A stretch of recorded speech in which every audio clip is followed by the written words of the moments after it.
Effectivement, la question de la dépollution, elle touche aussi le secteur spatial lui-même, et ça va devenir un enjeu de plus en plus central, puisqu'on connaît une croissance du secteur spatial, notamment avec l'émergence de New Space et de la multiplication d'acteurs privés. Et justement, quand on parle d'accès à l'espace, eh bien, il y a deux chemins qui se dessinent. Le premier, c'est celui finalement de la prolongation du capitalisme jusque dans le ciel, avec justement eh bien, un secteur qui est mis au service de la guerre, des profits, de l'amusement des ultra-riches, avec notamment la question du tourisme spatial, ou au contraire la réaffirmation de l'espace comme bien commun, avec une vision qui est tournée vers la science, vers la coopération, vers la pacification de l'espace. Évidemment, pour nous, la question, elle est vite répondue. Et quand on parle de pollution, on parle notamment de la pollution dans les orbites basses, avec les déchets orbitaux, mais qui peuvent aussi venir sur Terre, et en l'occurrence dans l'océan et dans les abysses, puisque lorsque ces déchets, ces débris tombent, eh bien, vu que la Terre est composée à 71%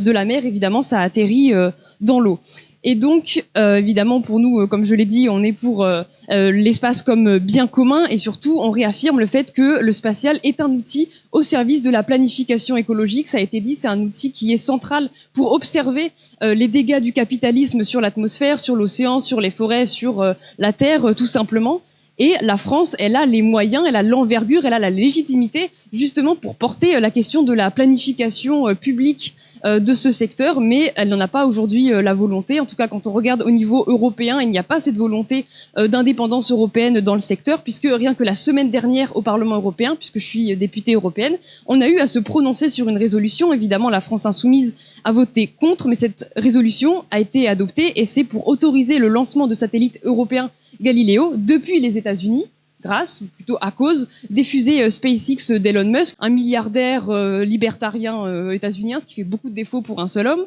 Et donc, c'est évidemment aussi une catastrophe pour l'indépendance européenne. Ça permet de contourner la base de Kourou, etc. Nous, on pense qu'au contraire, il faut multiplier les investissements en public, et notamment dans Ariane 6, et donc faire tout l'inverse de ce qui est en train de se dessiner aujourd'hui.